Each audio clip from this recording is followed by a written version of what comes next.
Hey guys, welcome to the Heart of David. I hope everyone is doing good. And I've been waiting to speak about this for quite some time. And I had to wait. I had to wait until I talked about this. I had to do things before I could talk about this. And now they're done. Don't think what I'm going to say. This is sleep paralysis you're looking at here, by the way. That'll come into my story. I have a story to tell. I've had 6 hours of sleep in the last 3 hours and 3 hours, so I'm extremely tired. Not only that, but I'll get into it. It's true that I'm really sick in this, but I don't care, I feel like in Jeremiah, it's got to get it out of my bones. And I may have a new viewer from a course I just took, a person I met born again. I won't say his name, but I showed him my channel anyways. I could just tell he was born again. I knew it just by looking at him, seeing the way he was with people. That may sound like judgment to you, but I knew, and I was right. Yeah,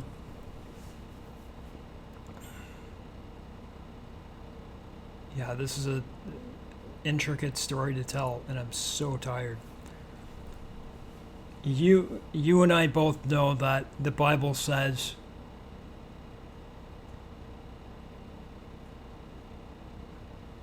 those who humble themselves will be exalted,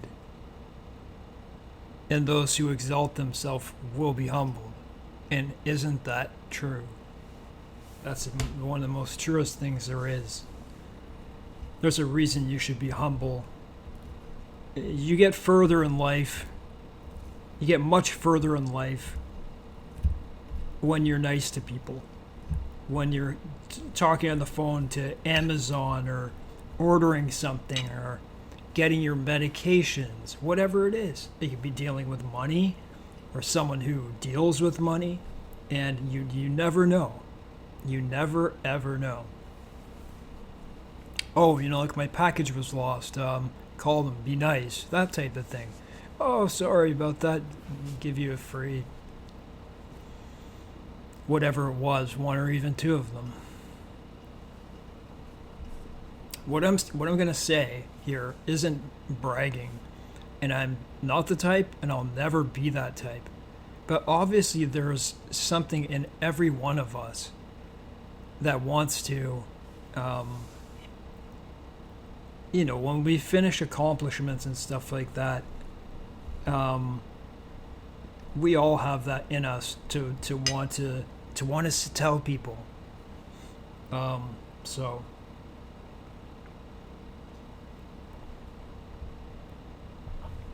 So I humbled myself, and God exalted me in ways that I can't even describe to you.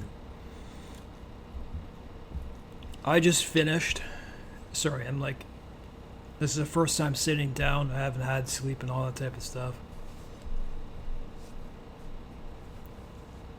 As you guys know, I have my motorcycle license, but it was just my M1. But I got insured anyways on the promise. That I would move from my M1. I would be licensed a month before taking a motorcycle course. A 2-day motorcycle course, 18 hours total training. And so I want this freedom. I definitely want this freedom. And if you don't get your M2 at the end of, so you have to take a test at the end of that course, then you get one more chance, but you have to go back and rewrite and get your M1 again. It expires in 90 days. So I'm going to backtrack a bit here. There's quite a bit to this. This has nothing to do with bragging. And the physical state that I'm in, I don't think anyone at the course had any idea except for the instructors, because they knew I had to tell them ahead of time. I didn't tell them 1/10 of what was wrong with me. They even asked me if I had a high pain tolerance, and I do, for pain. Here's what I'm saying. I could say to you, I made $1 million, I made $2 million, I did this, I did that. It doesn't matter what I tell you I did. It was faith. Faith that God could take me through it.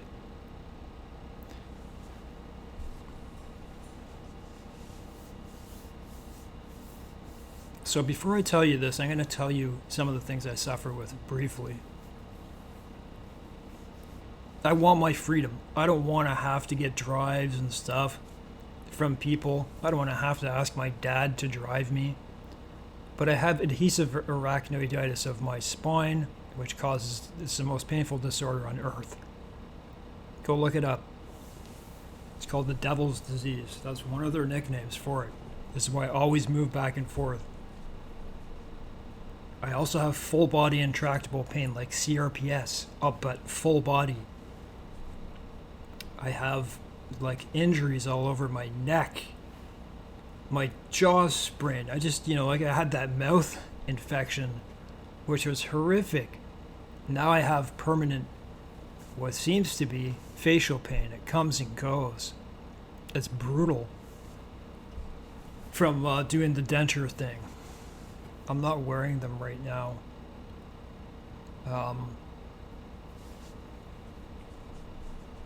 Can you imagine permanent brachial plexus, permanent torn major neck muscle, sternocleidomastoid muscle, trigeminal neuralgia? I'm just going to stop there. There's more to it. I have acute abdominal syndromes. So, but I really wanted my freedom. I really, really wanted my freedom. And, I'm, I got my G1, I'm doing my drivers.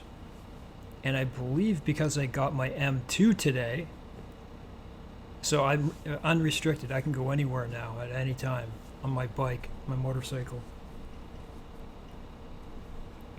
So it all began like this. Like I got my G1, I rode my G1, good, I passed it, I can drive. Soon I'll be able to have my full license, just in a few months. But I have a motorcycle. It's just so crazy how things happen.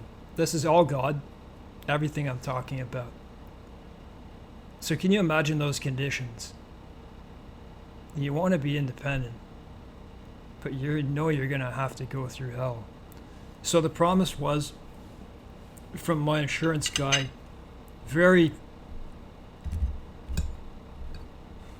I'm like just one of those lucky people who got insured and got to practice for a month.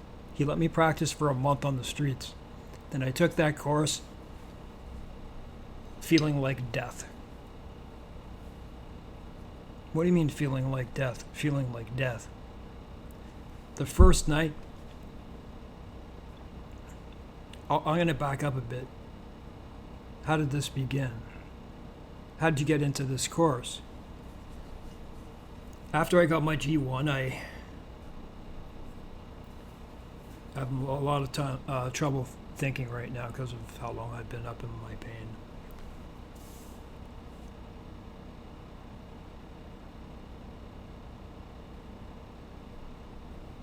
My face is like burned too. Unbelievable weather. Like 20 Celsius. It's like October 20th, man. I got my G1 license. I'm trying to think of how to connect this. And I'm in driver's ed. I'm like more than halfway through. And I'm like, I can get my motorcycle license. Like I wrote that. All I have to do is study and I can get that. That's all you have to do. Study, go write it, get it. And I did. And I knew I wanted to buy a motorcycle. I knew I could afford that. And what I mean is the gas. Because it's like $10 to fill your tank to go 400 kilometers. Crazy. And, my rabbit, he's been trying to break out a lot through this fence. I might have to put him in his cage. He's acting bad.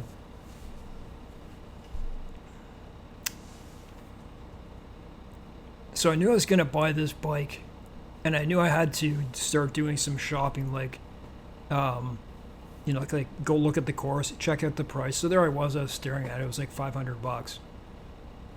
And I'm looking at it. I'm like, in this pain, I could never do this. Do you think you could do this with adhesive arachnoiditis?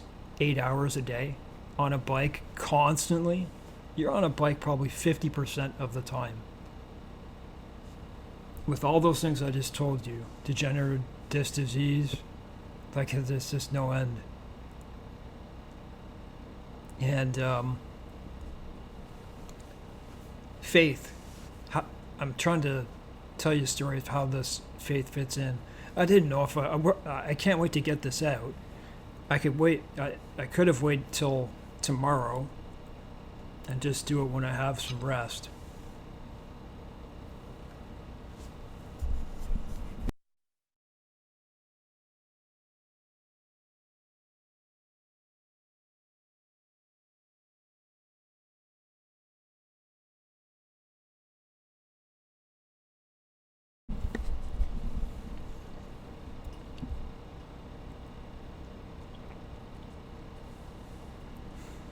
Pay close attention what I'm going to say right now.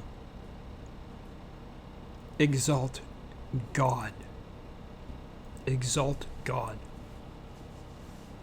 And if you told me that analogy that I just had of taking an opiate just completely away and then going and doing that, if you don't believe that, what I'm saying, you don't know me, you don't know the things that I go through every single day of my life. Just that one disorder is equal to terminal cancer pain, but that's without an opiate. So I purchased that. So I knew I had to do it. I went out and practiced, went on my bike every single day for a month.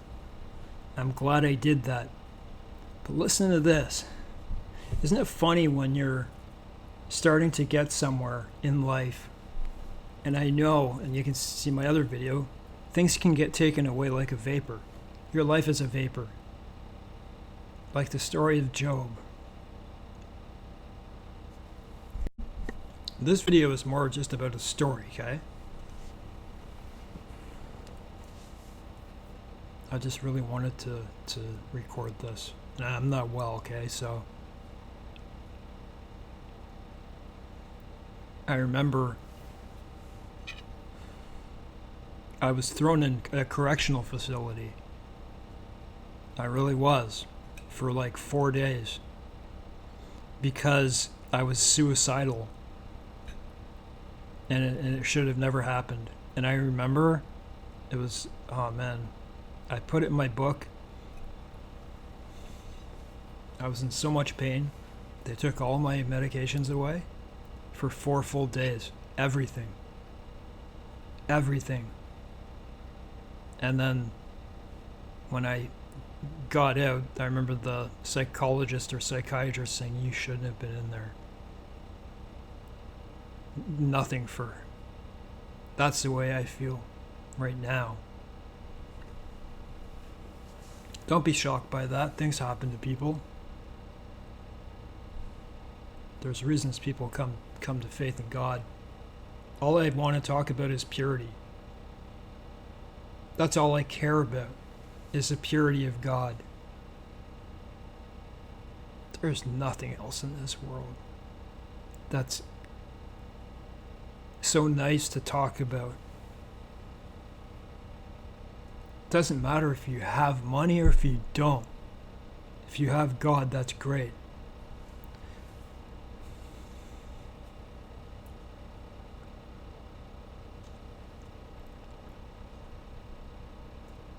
So I knew this was coming up. And I started to get a bit nervous, of course, because I know I'm gonna go through it. And if I would have got my sleep, it would have been much more tolerable. So the way my life is, because of all my abdominal disorders and my pain disorders, I have to, I usually go on 2 walks a day. Keeps me very healthy. And I had to shorten my day to wake up at 3 in the morning because before I go to this course, I have to do a workout. To wake up and have my blood flowing. And here's the sleep paralysis part. I know this is true. It is true that a born-again Christian cannot be attacked while awake by demons. We can't. But in sleep, it seems to be a different story. That may not be your story. That doesn't make it not true. I think it's 10% of people get sleep paralysis at some point.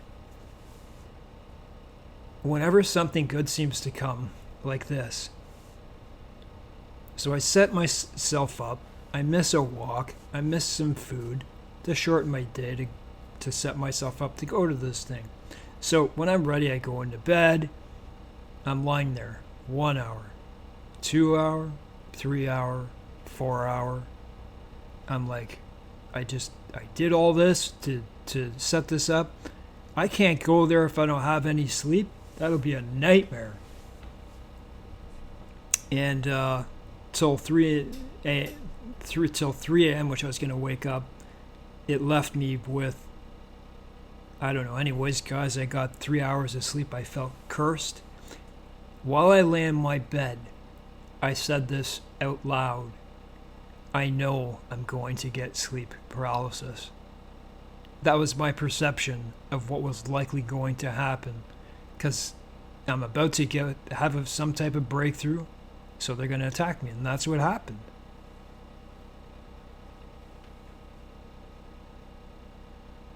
Just crazy. People who don't believe this stuff. So I went there with 3 hours of sleep, did a workout before, had my dad drive me there. I could have taken my bike, but it would have been too far. They have bikes there, right? You pay $500, so there's like, I don't know, maybe 18 to 20 people in the course.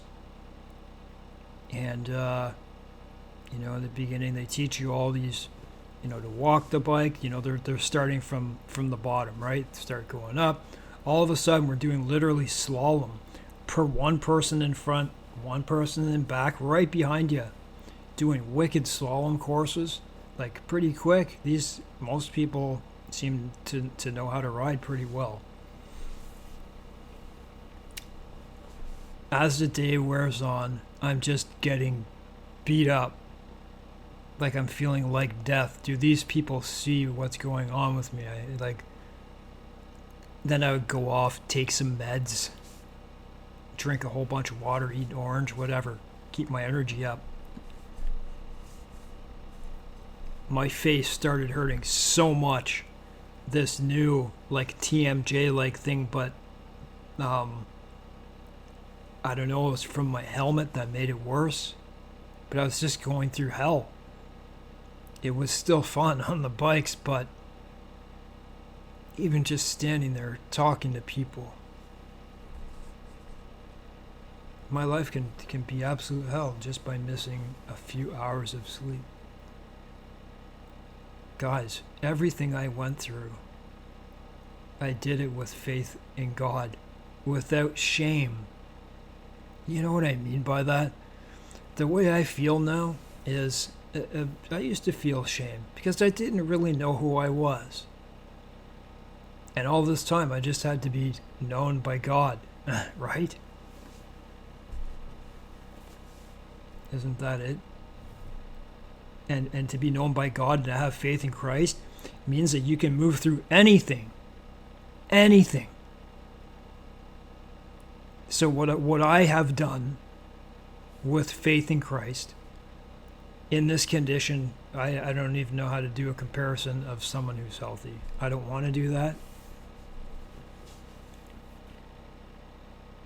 Second night, so I get home, I'm in so much pain, but I'm just glad to be home afterward. But I have, to set myself up for the next. I'm like, I'm so tired. There's no way that I'm not going to fall asleep. 1 hour, 2 hour, 3 hour. I'm like, I feel absolutely cursed, but I still love you, God. I ended up with 3.5 hours of sleep. Again, I felt a bit better than the first day, but this time around when we got there, and I'll tell you something, being in this shape and not having sleep and having to come together in a group of 20 people, like in a circle. I was having panic attacks why? Because I felt like I was going to pass out. Or I hit it as much as I could. And we'd be on our bikes and there'd be a lineup for a test in the end. You have to do 8 tests. And I'm in this lineup, and of any time in the course, it's the longest lineup because we're each waiting to do our test. All the exhaust is going in my face. It's hot. I'm wearing, full racing gear. And one of the ways that you could fail immediately, they're very helpful to getting you to pass, but is dropping your bike. And at the beginning of the course, people dropped their bike, about 3 people. One guy pulled it all the way back. And he had to leave because he couldn't use his foot, so. But there I was, I'm like, don't pass out. And there was Army reserves at the next door doing drills. It's in those moments that it's just like,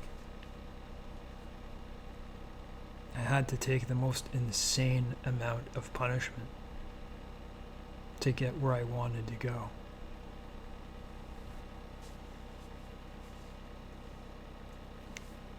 Because of my pain disorders, my abdominal, I don't want to speak about a particular thing. They're very serious in my abdomen. Well, they're adhesions, but I'm not going to get into it. I used to be on opiates. I'm on opiates now. But they worked a lot better. Well, I don't know how to really say this, but they stopped working, let's say. I didn't have abdominal pain at one point, but I had this pain disorder, full body, intractable pain before I had adhesive arachnoiditis. Something that happened in 2004, CRPS-like pain over my whole body, caused an injury to myself. It was a suicide attempt.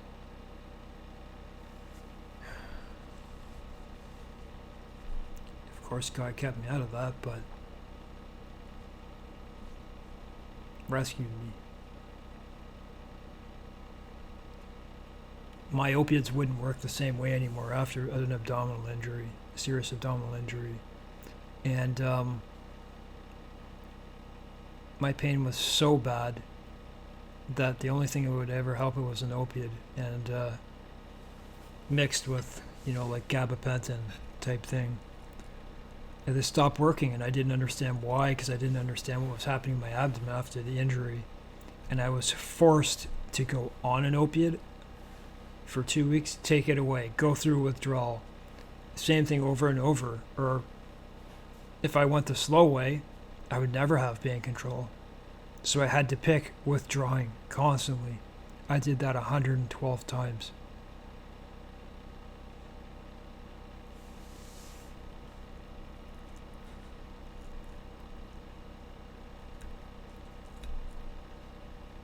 I had a painful past, man. And so I say that because, say, how are you able to tolerate a day like this? Because of things like that. Guys, I've been through a lot of different things that most people could not take. And the only way I got through them was with Jesus Christ. And now I'm at a point where, it's like driver's ed, getting my car license, getting my motorcycle license, getting a motorcycle, getting a pet, going to university training for crisis responder. By the way, I failed because I took an accelerated course, and I did it when I was having a mouth infection, and my back was out. So I guess I'm gonna try that again. But I came close. I got to the very last test. So imagine this. I'm just about to go to maybe people who understand my type of life. It doesn't have to be physical pain. You're just about, I'm setting myself up to wake up at 3 a.m, right? Got to set up my meds, got to set up my vitamins and everything. And so I had just gone out for a walk, and I'm coming home. I open up my door, feeling pretty good, like gonna look to see if I passed my last test for crisis responding. I can't say where it is. And at least I got trained, right? I'm like, you can see the writing on you can see the papers on my cupboard, literally putting instructions, a lot of writing. So I come in the door, I'm just about to get ready to do this. I've been like getting anxiety about this for at least a week, if not 2, because I know it's going to be painful.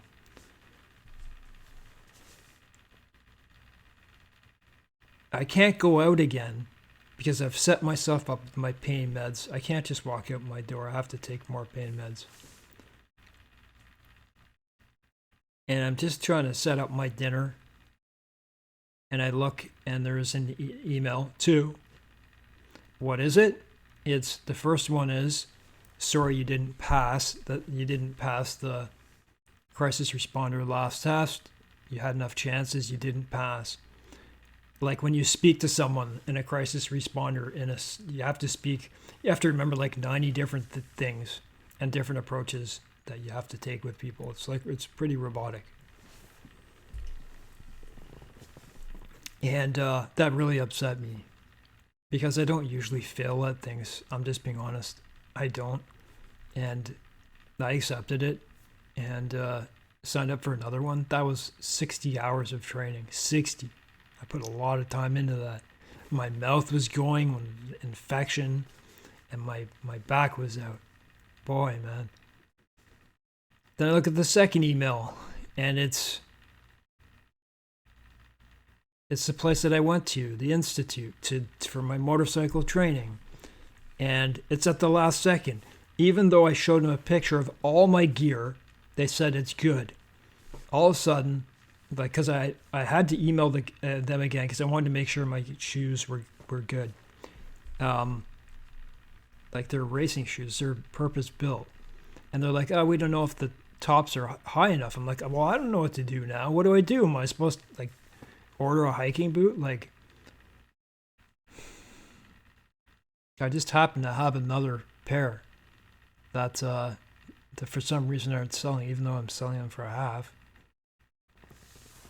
And they said that one's good. Just bring your other ones anyways. I did, and it was fine. My stuff was better than most people. That really upset me. Those are the types of things that happen, and I believe they happen to people who believe in God. You probably understand what I'm talking about, and I'm not going to say chosen ones, but it's like that. It's like that. It seems to me that if you're the person who I'm speaking about, you go through a fire, but you come out on the other side every single time with a new understanding and with such power. No, I'm just kidding. What's that saying? And guys, pardon me for being slow.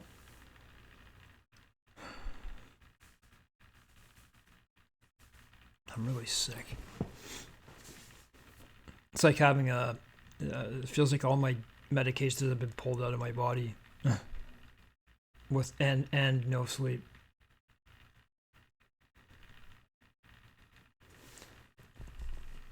We go through difficult times, and to move through with faith through these difficult times, things you want to accomplish. I believe, guys, that you can accomplish anything you want. It takes a step of faith. The analogy of the the baby comes, gets worse, feels horrible, heavy contractions, they get more and heavier and more frequent, and then when it's done, you forget, and you have joy, right? Is that not it? And here I'm sitting with you with joy right now, even though I feel like this. I believe I'll have a perfect sleep tonight. You cannot please God without faith. Sure seems so. And you know what? When I moved in here, I believe it was God who made that happen. But because he wanted me to be by myself, isolated, get to know who I really am, get to figure out what my pain disorders were, and so I could come back to myself.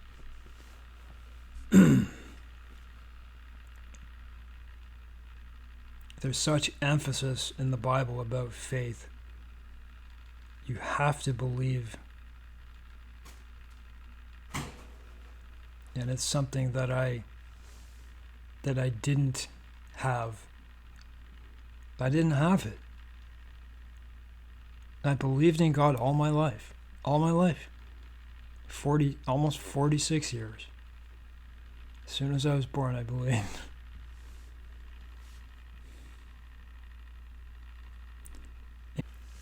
I think this is the last part of this video. You may or may not resonate with me, okay? But this is what's been happening over and over and over again. Now I have my G1. I think I can take my exit test already. I can go to get my G2 because I got my M2. So I have no restrictions at all. And I'll be in university in a number of days. Like a week. So here I was. I'm gonna finish this here. It's very strange. We're in the parking lot, and we'd be on our bikes, we'd get off, and we'd all dismount, and we'd go in a circle and speak and have a lesson. And we finished this lesson, and when it was done, he said, "Okay, now you can break. You can do whatever you want. You can pray to whatever God." And as soon as he said that, I said the Most High. What did I say? I said there's only one God, the Most High God. And then people looked at me, and no one was offended, but I could tell. I could tell one guy, which I'm not going to say his name. It was a biblical name too, and it's funny. Who are you? I am David. Strange. He was born again. I could just tell by the mannerism. He's my brother. Have you ever had those encounters? Those kinds of encounters? Like to find them in a motorcycle course? It's like you instantly knew each other. You just want to talk about God. You know it. Maybe not there, but I hope to ride with him anyways. There's a lot to be said about humbling yourself. And the reason I could tell that man was humble. I could just see it, especially after I said, "You mean the only Most High God?"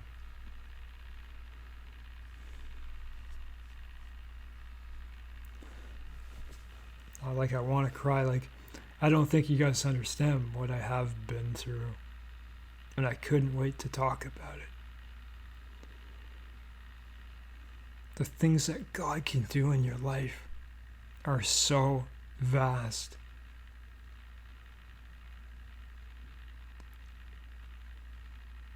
What did he say to me? The guy I met said, God's power is made, strong in our weakness. Our weaknesses are really our strength.